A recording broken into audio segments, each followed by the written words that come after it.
Kuwapa furaha. Utani ya timu ndio namna hii inavyotakiwa. So unashangilia timu kila siku na kuumiza tu. Bado unaing'ang'ania. Unaing'ang'ania ya kazi gani? Timu kila siku inahukumiwa watu haieleweki. Kamkumbe kila siku. Lakini bado watu wanaing'ang'ania. Si Yanga inatupa furaha.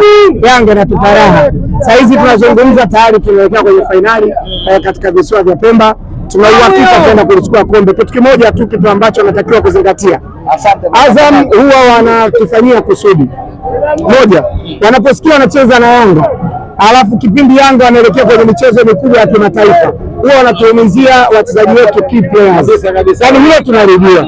Kwa hiyo tutachagua moja, viongozi aidha tuende na timu ambayo uwezo wa Azam timu sisi tunaweza kucheza na timu yoyote ya kwetu sisi kwa wafunga. Yaani uwezo wa kuwapanga kina Shekani wakafanya mabalaa makubwa wakachukua kombe uwezo wetu nao.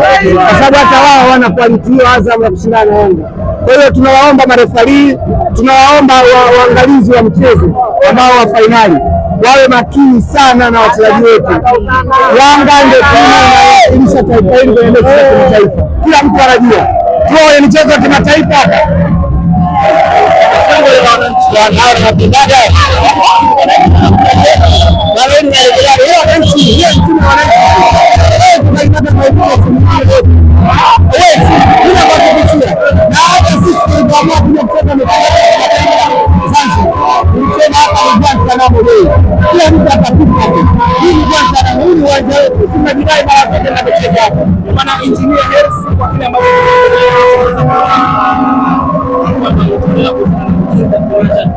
kazi ambayo anafanya kazi za viongozi, lakini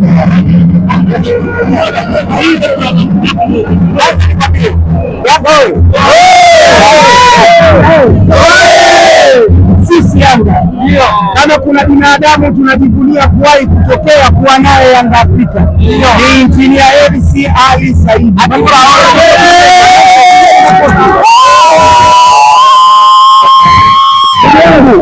Hiyo ni mashine. Yaani injinia unapomwona ni zaidi ya kapteni, injinia ni zaidi ya Aziz Ki, injinia ya binadamu yote. Sisi anatupa raha kwa kutetea wachezaji bora. Katika siku ya leo kama unaona kuna taarifa tunazipokea, ni taarifa 4 ndani ya siku moja, zote za hatari. Leo tumeona taarifa tukiwa tunamuona Okelo akiwa anaingia ndani ya Yanga, usajili wa hatari. Leo tunapokea ushindi wa kwenda kutoka fainali ya Mapinduzi.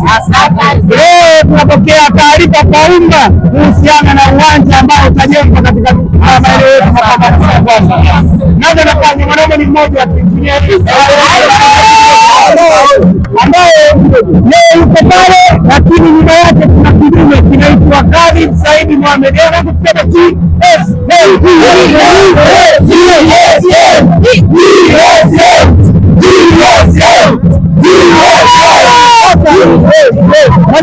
Anakusema tunamsema GSM kwa sababu hilo lengo la uwanja unaomsikia wanaume pekee tunaomtegemea kuja kutoka bara la ujenzi ni Khalid Said Mohamed. GSM atatujengea uwanja na wanayanga tutaendelea bila kukupitia injinia. Sisi mwambie wanayanga hatuna tunaweza kulipa zaidi ya kuahidi ushirikiano. Kama anataka watu tulipe kadi za wanachama ili uwanja wetu, atuambie haraka iwezekanavyo watu tulipe kadi za wanachama apate uwanja wetu. Uwanja tunautaka na tukiupata tutatueleza. Kama saa hizi kwenye hivi viwanja vya kuchangia vya kushare tunawafunga watu mara 6 mfululizo, wakisikia 7 wanakimbiza timu. Tukiwa kwenye kiwanja chetu jana amekimbia wale. Tukiwa kwenye kiwanja chetu jana amekimbia. Tukieleza nini? Waduduka ndio timu ndefu zaidi na sasa Tanzania. Waduduka ndio timu ndefu zaidi na sasa Tanzania. Kama kafungwa na Yanga mara 6, kafungwa na Azam mara 2, maana yake kafunga mechi 8 na vidume wenzio wa nchi mfululizo. Kumbuka hapa kuna Singida Black Stars naye kashampelekea moto. Sasa Simba mmoja wake na Simba sasa ukimweka na Yanga anaogopa kucheza mechi. Ukimweka na Azam anajua kabisa Balambo utamu. Jana kakimbia ndio. Sasa hivi Simba anawaza kucheza na nani? Kwa sababu hata Singida na Simba, angalia quality ya Singida. Angalia quality ya Singida. Bora nadhani Simba akicheza na Singida na Mwanza. Simba ni kama Manchester United ya Tanzania. Yaani ile watu